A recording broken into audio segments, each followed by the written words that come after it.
Okay, so, you handed me some really interesting stuff recently. I mean, it was like a glimpse into the future. Oh, yeah. We're talking about, all these technologies that are aiming to boost our memory and cognitive function Right. using like devices we can wear or attach to ourselves.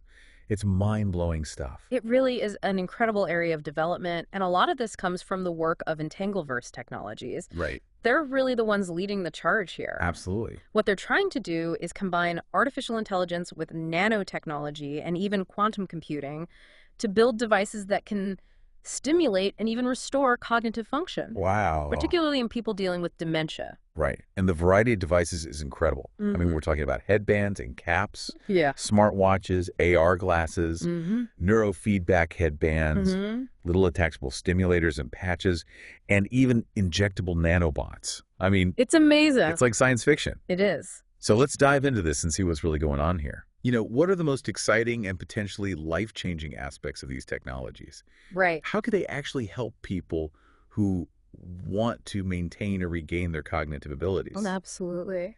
So think of this deep dive as your shortcut to understanding all of this really complex stuff. Okay, sounds good.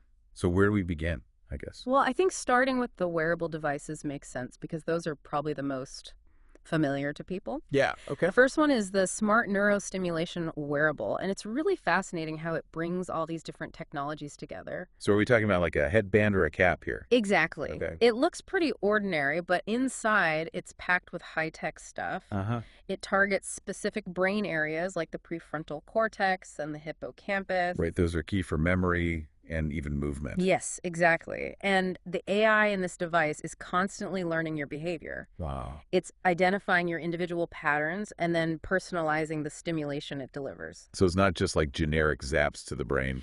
No, not at all. It's tailored to you. That's pretty amazing. And the way it interacts with your brain is through these flexible nanoelectrodes. Nanoelectrodes, okay, so like super tiny. Yeah, they're microscopic, almost like threads interacting with your brain cells with incredible precision.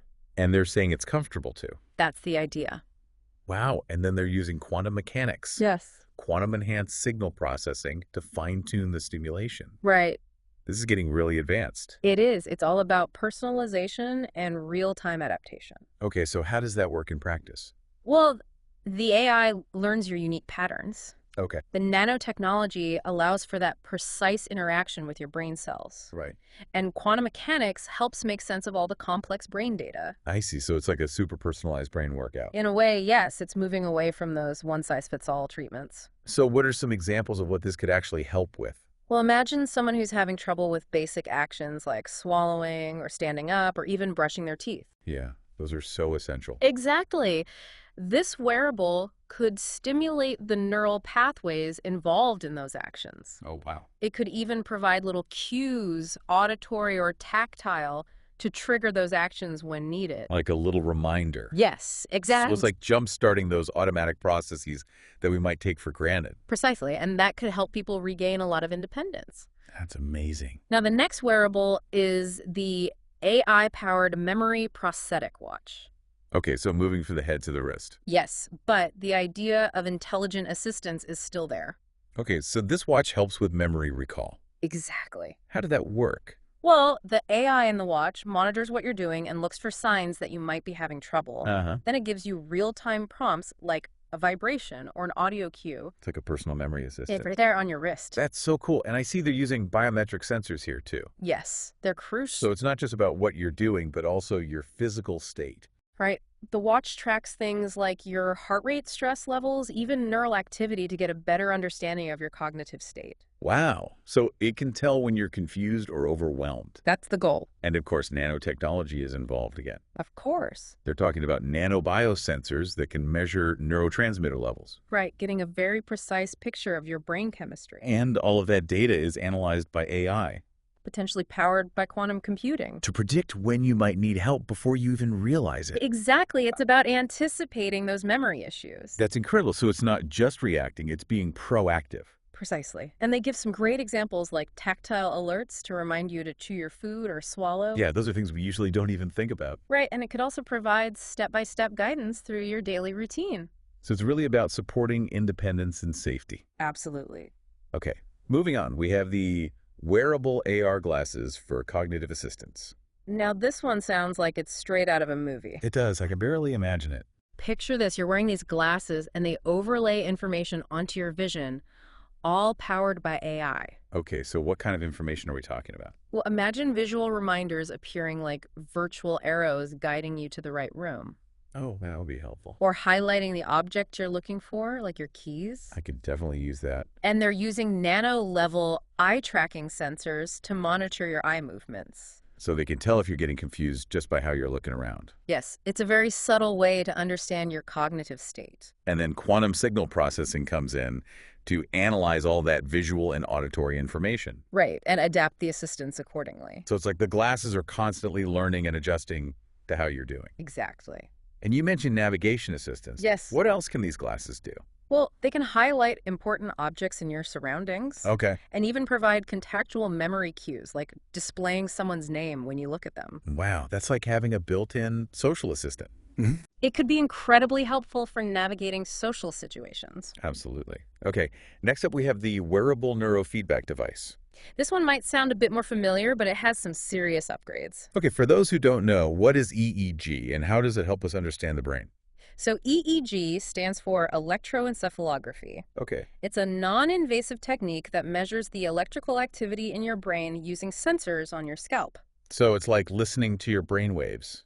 In a way, yes. And this wearable neurofeedback device uses that technology. Right. So what's different here? Well, the AI in this device analyzes your EEG data in real time Okay. to identify patterns that could indicate memory lapses or cognitive fatigue. So it's like a brain activity monitor. Yes, and it uses nanoscale EEG electrodes. So even smaller and more comfortable than traditional EEG. Right, and they're also using quantum AI for real-time analysis of that complex brain data. Quantum AI. Wow. So it's like a supercharged EEG. Exactly. And what can you actually do with this device? Well, they're talking about using it for gamified neurofeedback. Gamified, so like playing brain games. Yes, exactly. Yeah. It's about training your brain in a fun and engaging way. That's cool. And it could also be used to stimulate neural networks involved in things like swallowing and speech. So it's not just about memory, it's also about basic functions. Right. It's about promoting neuroplasticity, the brain's ability to change and adapt. That's amazing. So those are the wearable devices. Okay, great overview.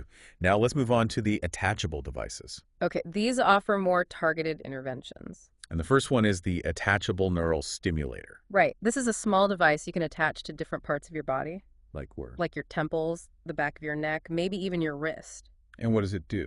It stimulates specific neural pathways related to memory and motor functions. So it's more focused than the wearables. Yes, more targeted. And it's still using that combination of AI, nanotechnology, and quantum mechanics. Right. The AI learns your neural patterns and adapts the stimulation in real time. Nanotechnology provides those super sensitive nanosensors to detect your brain signals. Right. And quantum mechanics ensures that the stimulation is delivered with pinpoint accuracy. Wow. So what are some specific things this device could help with? Well, one major focus is restoring procedural memory. Procedural memory, like what? Those automatic skills that we don't even think about, like brushing our teeth or tying our shoelaces. Oh, right. Things that can become difficult with cognitive decline. Exactly. And it could also help with motor functions like walking and standing. So improving mobility and independence. Absolutely. Okay, the next one is the nanobot-assisted synaptic repair via wearable injectors. Now that sounds like science fiction, It really does. but nanomedicine is a rapidly developing field. Okay, so what are we talking about here? Basically, you have this wearable injector, a small patch or unit you wear on your skin, Okay. and it delivers nanobots into your body specifically to repair synapses in your brain. Synapses, those are the connections between brain cells, right? Yes, the Okay. junctions where communication happens. So what do these nanobots do? They're engineered to detect damaged or weakened synapses.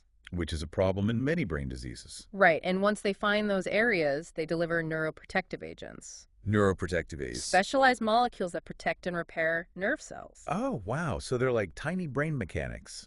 In a way, yes, and they use quantum sensors for precise navigation within the brain. It's like a microscopic GPS system. Exactly. And of course, AI oversees the entire process. So it's constantly monitoring and adjusting the treatment. Right, and the goal is to restore basic functions and reduce neuroinflammation. which is a big factor in neurodegenerative diseases. Absolutely. Okay, the last attachable device is the attachable neurostimulation patch. This is a flexible patch you apply to your skin to deliver targeted neurostimulation. So it's a less invasive approach than the injector. Yes, but still focused on stimulating specific brain regions. It uses the same technology, AI, nanotechnology, quantum AI. Right. Okay, so how does it work? The AI tracks your brain's response to the stimulation and adjusts it in real time. So it's always learning and optimizing. Yes. And the patch itself uses nanoelectrodes to deliver the stimulation comfortably. And quantum AI helps optimize the stimulation patterns for maximum effectiveness.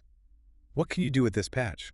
Well, they're talking about providing memory cues through stimulation. So it's like a nudge to your brain to help you remember. Yes, and it could also improve recall of specific memories, like faces, names, episodic memories. Those are the personal memories that make us who we are. Exactly. Okay, so we've covered the wearables and the attachables now. What about those hybrid solutions you mentioned? Ah, yes, these are really interesting. They combine the strengths of both approaches. And the first one is the AI integrated biomarker monitoring system. This is a system that constantly monitors key biomarkers in your body. Biomarkers like what? Things like neurotransmitter levels or proteins associated with certain diseases. So it's like a real-time health checkup. In a way, yeah. And it uses all that data to adjust your treatment. Right, the AI can analyze the biomarker patterns and predict if your cognitive decline is accelerating. So like an early warning system. Yes, and based on that, it can adjust things like neurostimulation or medication dosage. So it's truly personalized medicine. Exactly. And how does it monitor all those biomarkers? Well, it uses embedded biosensors. Okay. Tiny sensors that can be in wearables or attachable devices to sample bodily fluids. And quantum computing comes in to analyze all that data. Right. It can detect subtle early signs of cognitive decline that we might miss otherwise. So it's about prevention as much as treatment. Absolutely. Okay, the last one is the quantum enhanced cognitive twin. Now, this is a really fascinating concept. It sounds like It's about creating a digital twin of your cognitive system. a digital twin, so like a simulation of your brain. Yes, a very detailed model using quantum computing and AI. And what can you do with this digital twin? Well, you can virtually test different therapies on it. Like a test run before trying anything on the actual person. Exactly. It could help us develop better treatments much faster. That's amazing. And how does it actually work? Well, the AI learns from your neural and behavioral data to build the model. Okay. Quantum mechanics allows us to simulate the complex behavior of neural networks. So we can really understand how your brain works. Right. And nanotechnology provides real-time feedback to keep the digital twin accurate. Yes, it's like a constant loop of learning and improvement. So it's not just a static model. It's Uh, constantly evolving. Exactly. That's incredible. And you said it can help with treatment? How's Well, we can use it to optimize neurostimulation patterns. finding the most effective way to stimulate specific brain regions for each individual? Right. It's like a personalized brain tuning system. Wow, that's pretty mind-blowing. It is. Okay, so they have this ambitious development roadmap to bring all of this to life. Yes, they're moving very quickly, which is exciting. So what are the phases of this roadmap? The first phase is research and prototyping, and it's planned for the next 12 months. They'll focus on developing those core AI algorithms, building functional prototypes of the devices, and creating those advanced nanosensors. So laying the groundwork, Exactly. and then phase 2 is testing and validation. Yes, that's between 12 and 24 months. Okay. They'll start preclinical studies and early-stage clinical trials to test the safety and effectiveness of the devices. So actually trying them out on people. Yes, and gathering data to see how they work in the real world. And then the final phase is scaling and production. That's between 24 and 36 months. So pretty soon. Yes, they'll finalize the designs, obtain regulatory approvals, and then scale up manufacturing for global distribution. It's amazing to think that all of this could be available so quickly. It is a very ambitious timeline. It really feels like we're on the cusp of something revolutionary. I think so too. The potential of these technologies is incredible. It's all about personalized, real-time solutions driven by AI, nanotechnology, and quantum computing. And it could completely change how we approach memory and cognitive function. It's a whole new era of brain health. And it's an exciting time to be following these developments. Absolutely. Thanks for taking this deep dive with me. It was my pleasure. It's really made me think about the future in a whole new way. I think it's important to consider the ethical implications of these technologies as well. Oh, definitely. That's a whole other conversation. But it's a conversation we need to have as these technologies become more powerful and more integrated into our lives. Absolutely. Well, I think our listeners have a lot to think about after this deep dive. I agree. It's a fascinating and rapidly evolving field. Thanks again for joining me. You're welcome. And to all our listeners out there, keep exploring, keep questioning, and keep pushing the boundaries of what's possible. Well said. Until next time.